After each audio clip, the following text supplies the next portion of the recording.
Guys, we do want to apologize for the late start. Technology was not on our side this evening, but nonetheless, we're here and we're going to make it happen.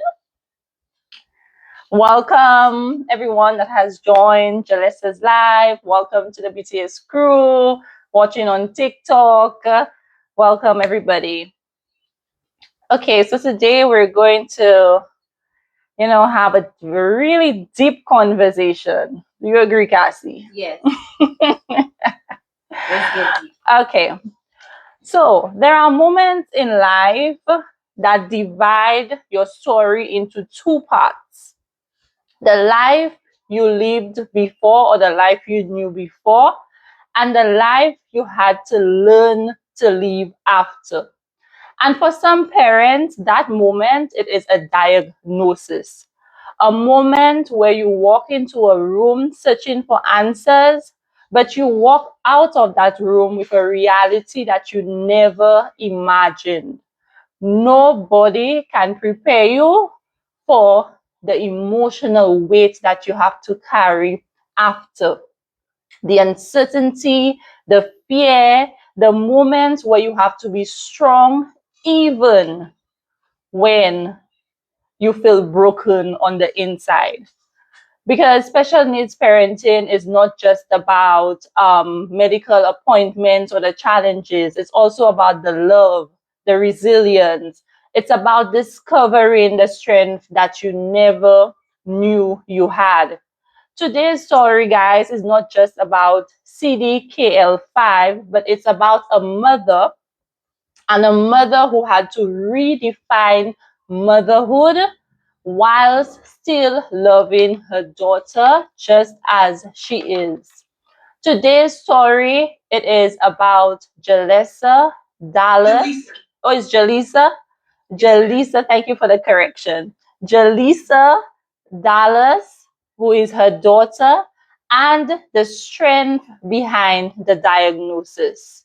So, welcome, guys, to another episode of Breaking the Silence, where we speak on things that people don't often talk about. So, Jalesa, before Dallas's diagnosis, there was you, right? A woman with dreams and goals and hopes and a life before you started this journey. So, who was Jalesa before you became Dallas's mother? I was already a mother. I got two older children.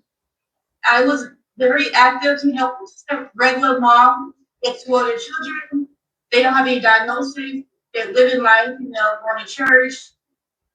We could come and go as we please, not have to work about planning somewhere just to go to the store or planning certain things. Life is a lot more simpler.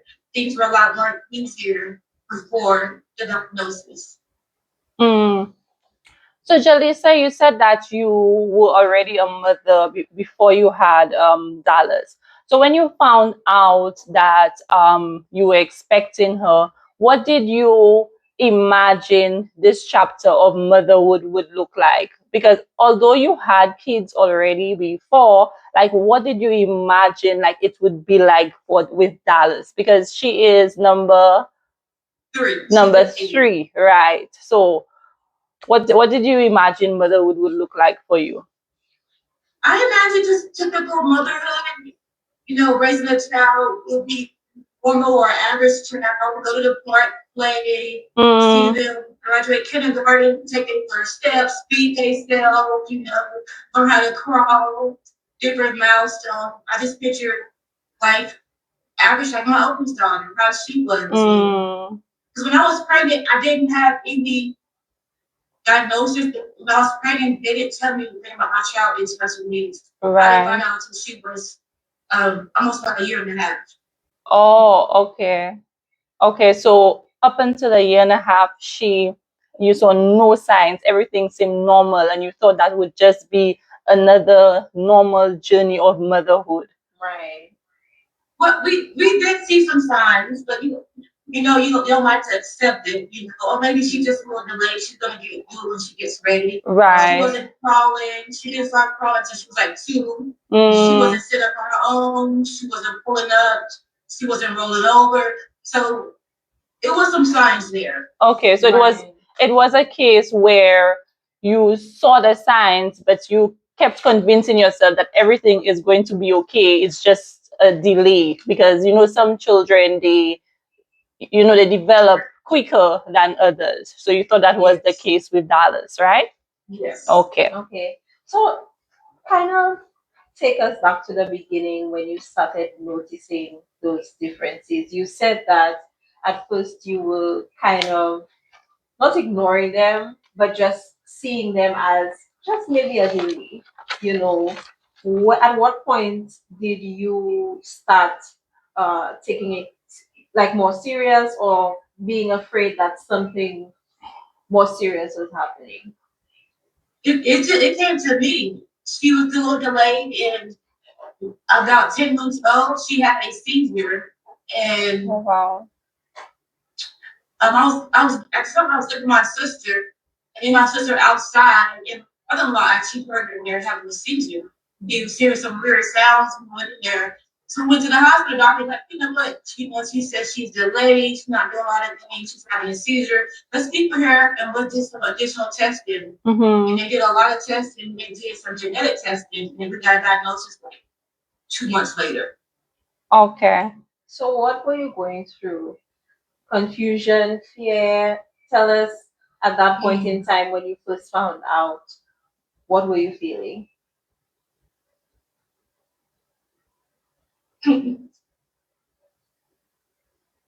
It's It's okay. okay. Take your time. Take your time. It took me a while to accept it. I didn't want to accept it. It took me a while. I'm not getting accepted. It took me a while. And I just never, nobody thinks, oh, I have a special needs child. Right. So it just took me a while to accept it. And then once I did fully accept it, I started doing research. I started being part of a group from CDKL5 parents. Mm-hmm. And it just took me for a spin. It's like when you go to for a checkup, you feel fine. And once you take that some diagnosis, all these things start happening. Like I was feeling fine before I knew about it. Mm-hmm. So once I found out about it, things just started coming in all at once. The seizures and the medication, the doctor appointments, the therapy, it just hits you all at once. But it took me a while to accept it. It's a lot. Yeah, I could imagine. So, for many people, uh, viewers out there, it could be some of our viewers, they may not, this may be the first time that they're hearing about CDKL5, right? So, what does it mean for a child who has it? You said you went and do all your research, and now, I'm sure you can give us a good explanation.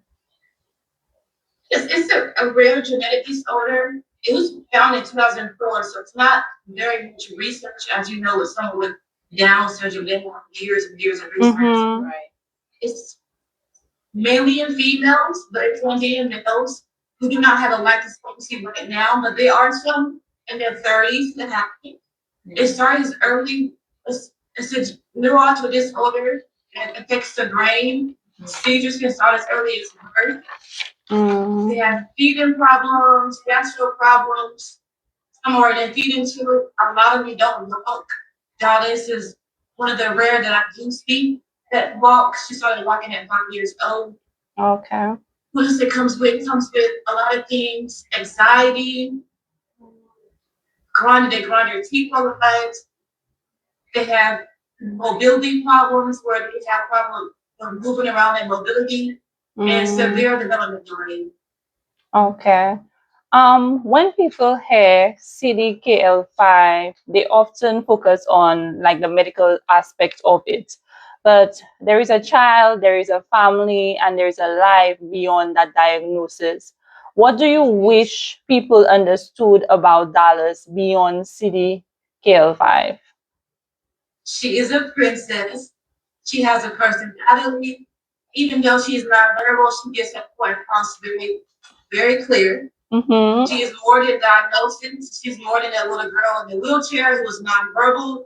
That's the purpose of showing my content and showing my life that there's so many families out there. We are past and beyond the diagnosis. Mm. We are a family. We have good times, good moments, and regardless of the diagnosis, I want a parent to know that you are still a parent, that is still your baby, your bundle of joy that you were so excited to have before the diagnosis. That baby is still there. Right. Yeah. So, When people see you in Dallas, they see love, they see laughter, they see strength, they see a mother who keeps fighting, right?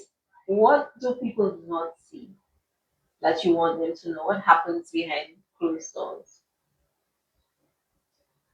The anxiety, the mental strain mm, is very challenging. My mind is never at ease. Like whenever it's time to feel like seizure medicine, I get anxiety because it's always an issue with insurance or an issue with the pharmacy. They gotta stop, or it's just I just get I don't want to run out of medicine. So when we get low, I just want to make sure I refill it. Could you imagine not having seizure medicine? Like that's yes. scary. So is it a case because it's such a rare diagnosis that they do not stock up a lot on the seizure medicine? Because you said that you had problems with pharmacy. Is that what you're? I believe it's the I asked them, I don't know why they want, I wonder because a lot of kids who don't have CDKL5 that do have seizures, they take medicine that not supposed to take. I don't know if it has to be a certain amount because it's considered a controlled substance. Oh, So I okay. don't know if it has to be a certain amount that they have in stock. In stock at the time. Make sure it doesn't go low. Mm-hmm. So I don't know why, but it happens often. And you Okay. cannot transfer a prescription that's considered a controlled substance. So if this pharmacy don't have the medication, I have to wait till the medication get delivered, or have a doctor have to override it and send another prescription to another pharmacy that do have it in stock. Okay, how often have you experienced a case like that? Because that sounds like really scary. Because I know as a special needs parent, you want to ensure that you always have that medication, in stock, readily available in case of a seizure. It happens quite often. Oh, It that's happens that's more often sad than to it know. should. Mm. Well, like one time her medicine is liquid and I spilled the medicine after I had fought with insurance to get her medication. I Oh spilled it the no. next day. Oh, I was in shambles. It was awful. We got to override, but she had to go a day without it. And that we don't want her to go a day without it. You got to remember, it takes one bad seizure to take your kid out. It just takes one seizure. But I rebuke that in the name of Jesus. We rebuke it Amen. over here too in the name of Jesus. That's right. As a follower of your content, I see how you care for Dallas. I can almost feel the love through the screen.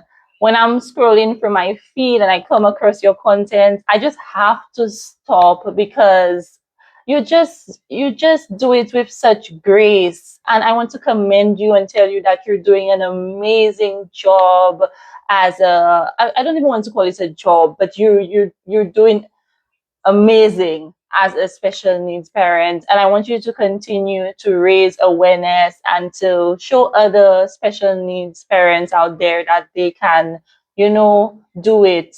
It may be hard, they may need the support of others, but they can do it.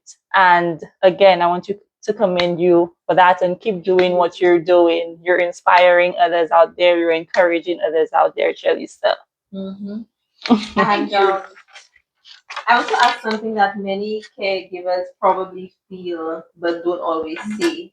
So, of course, as Rochelle expressed, you've been giving Dallas your all. But how do you take care of you? What about the moments where you're exhausted or you're crying from carrying so much? What are some words of encouragement that you can give some caregivers or some tips as to how they can keep going forward? I have learned to give myself grace. I try to be like, excuse me, I have it all put together. You know, I can be strong. I got this. We have to remind myself that strength is not a physical trait. It's to overcome, to keep going mentally. And even if it's to give yourself 5 minutes to go read a book or have some coffee, like give you some me time. Even if you have to put your kid in your room and walk away and just breathe. And to remember that you are doing a fabulous job.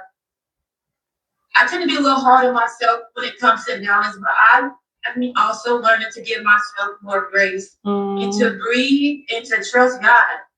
Yes. The greatest source. What does support look like for you when you in your low moments and you feel like you need support? What does that look like for you? What are the best ways that you can receive that support?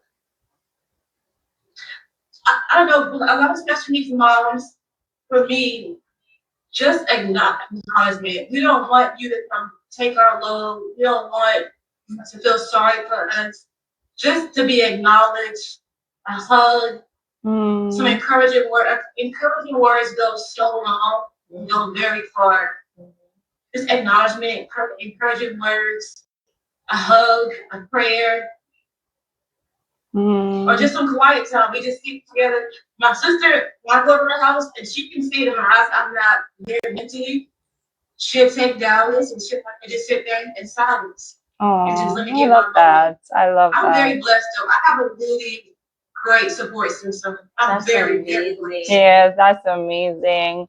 Because I imagine there are probably other special needs moms out there that don't have that level of support. And I can just imagine how hard it must be for them. Yeah. So I just want to let the viewers know that if you can extend, a helping hand in whatever way possible, whatever you can do to help a special needs mother, please do it because they really do need that extra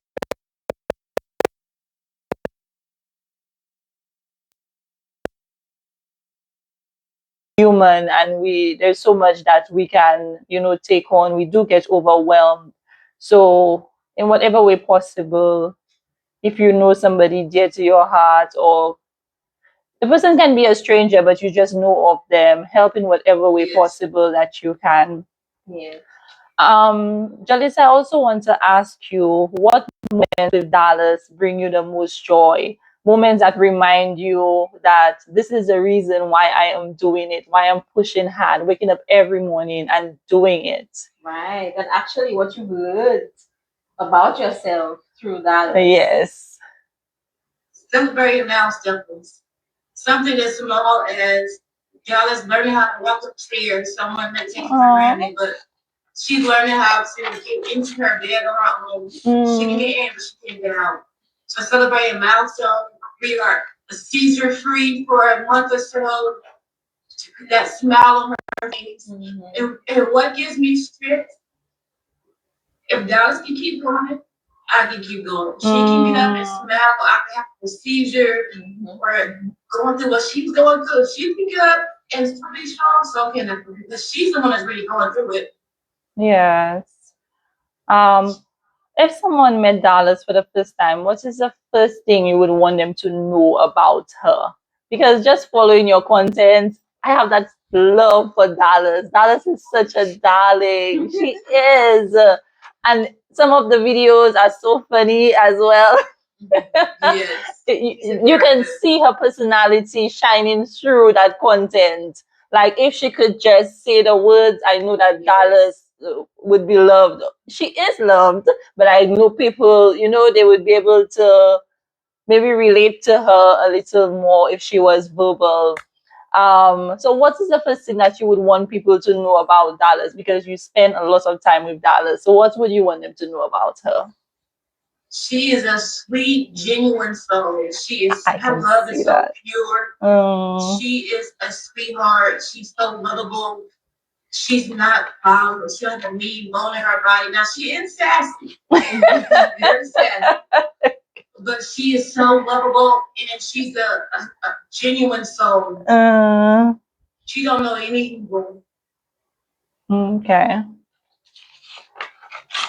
So there is a parent out there watching right now, Jalissa, who may be at the beginning of this journey.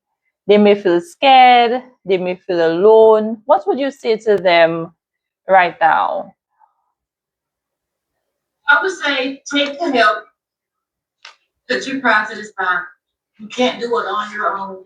So if someone offers help, take the help. It's Mm, okay to get help. Give yourself more grace. Take it one day at a time.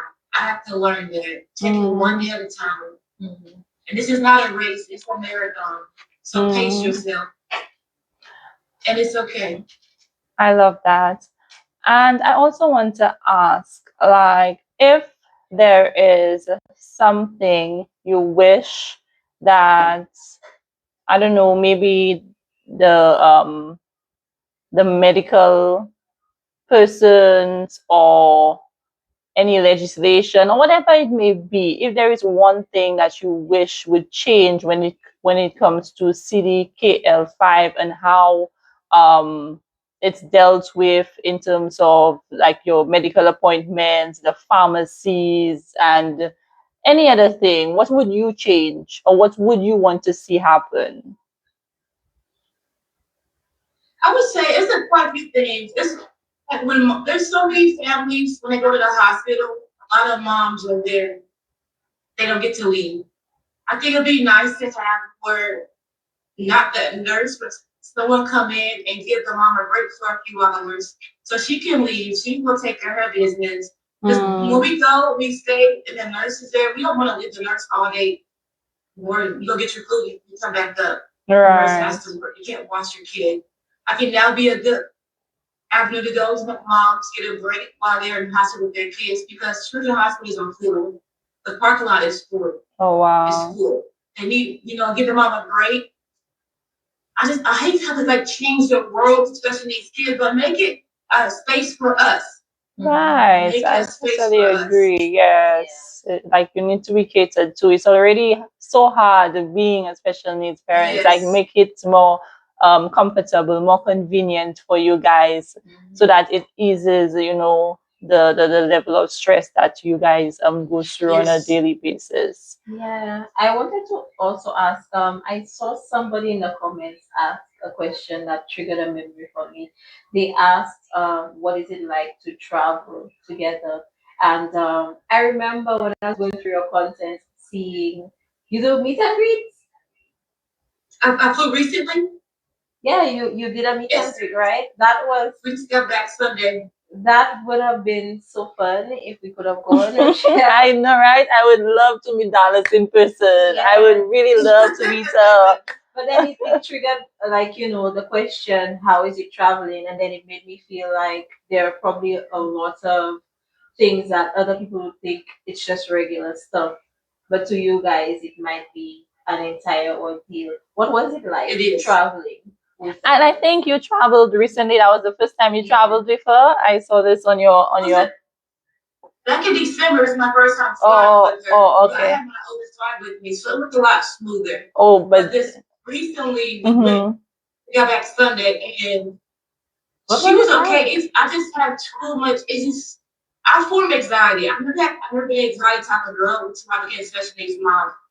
I just felt I couldn't breathe because I was just so feared for having a seizure in the airplane. And she had a few snaps, which are many seizures. She had two of them on the way there and on the way back.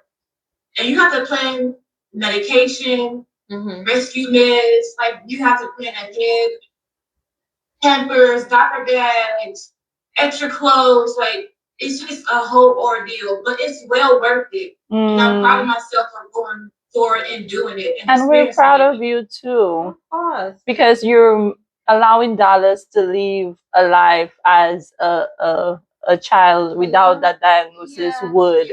You're not, and I just love that. I love that you're making an experience everything another child would. So keep doing that great job, Jalisa. But do you so on our channel we talk a lot about mental health and therapy, and you mentioned having a lot of anxiety. Is that something you're ignoring, or are you Do you have a therapist? Is there somebody that you're talking to about it? Because we don't want you to also forget about yourself because Dallas needs you, right? So, Right. what are you doing about the anxiety? I recently got a therapist. Oh. I've been talking it through. I've Okay, got good. 2 months now, but no medications. I rely heavily on King Jesus. I Amen. pray about it, but I've been working on it and I'm learning to breathe. And when I'm in the shower, I think she's having a seizure. A certain sound could trigger me. We out in public somewhere and I hear a certain sound. Just that split second, I think it's Dallas having a seizure. When she's with her dad on the weekends, I have woken up out of my sleep, running to her room, thinking she's having a seizure. And she's not even at home. Like my kids can't make a certain noise or sounds. Like my son play video games, he like make like man, all those noises they make. It just does something to my heart. I have to teach my nervous system that everything's not an emergency. Right. That's very important. I love that statement. We were talking about that last week. Yes. But we want to make sure that you're taking care of yourself because Dallas needs you. It's very important for you to don't forget about yourself. If you need to create an oasis in your bedroom when your sister comes and has Dallas, and you could go in that oasis and calm down and listen to water trickling or whatever it is that you enjoy, you have to make sure you prioritize creating those spaces and those moments for yourself because if you're not okay, how are you gonna take care of Dallas, right? Yes. So you have to make sure that you're okay. And we're just so happy that we were able to connect with you. And we want to let you know that though we may be miles away, that we're here to support you. Um, if you ever need somebody to just talk to vent, Cassie and I, we're opening that door to you. You're welcome anytime. Just message us and we will be there because we know how difficult this journey. Though you have your amazing and your great moments, it doesn't take away from the difficult ones that you also have. So we want to, just tell you that we are here for you. And we're hoping to see you in St. Lucia one of these days so we can meet you face to face. I'll be Dallas out there. Yeah, I know, right? Because I need to meet my girl. I'm gonna do this again. I like this. We have to do this again. Yes, we definitely need to do this. I think with us, we're more on Instagram. So Yes. Instagram is kind of where we have all our stuff because I'm in my mind I'm thinking your followers when they go to our Facebook page from this side, it's not gonna have anything. Yeah. But it's because we don't usually post on Facebook. It's on YouTube.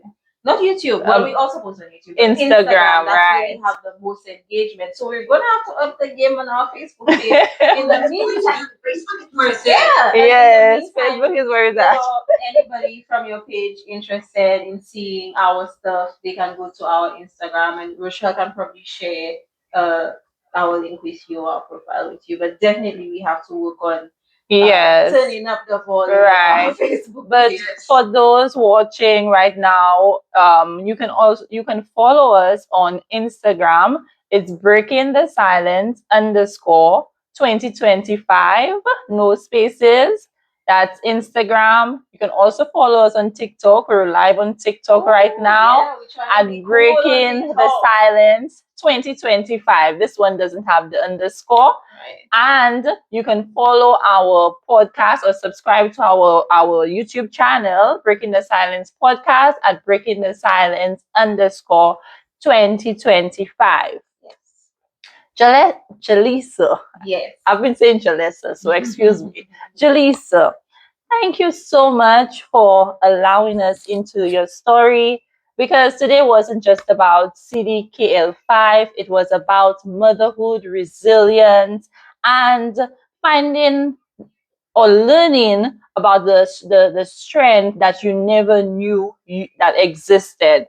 So before we close, we know there are people watching who will connect with your journey and they will want to continue following you and Dallas. So where can people find you online besides Facebook? What other social media pages do you have? Or where can they keep up with your story and Dallas's story? You guys can find us anywhere. We actually have a Google search now. Just look at the Ooh, Google search. okay, I see you. You. Dallas Spain anywhere you will find my page. Just type in Dallas Spain on TikTok, Facebook, Instagram, YouTube. Dallas Spain, it will pop. It will pop up. Okay, great. No problem. So I don't want to say that a diagnosis may change the journey, but it does not define a person. And behind every diagnosis is a story, a family, and a love that deserves to be heard. Yeah, so Jalesa, once again, we just want to say thank you for making this possible. And we look forward to doing this more often with you, where we can just check in on you and maybe invite other special needs parents to join the live, where we can just pick on things that people don't often talk about. Because we as human beings, we're really going through it, but sometimes we just don't have that outlet. So let's create that outlet. Oh, yeah. I'm sure there might be viewers as well who may want to pitch in, who may want to ask questions. Right. Maybe we could have a session where they get to ask some questions. Whether you ask them for the questions beforehand and then during the live you answer, or maybe during the live they ask. However you want to plan it. But that's something else that we could do just to bring more awareness and help people feel more comfortable, help people feel, as you said, take the help. A lot of people, they don't take help, they don't feel comfortable accepting help, they don't feel safe doing it. So hopefully doing that can create a safer space. Yes, ma'am. So thank you, viewers, for tuning in. This has been Breaking the Silence, real stories, real strength, real change. Until next time. Bye, guys. You guys follow Breaking the Silence, guys.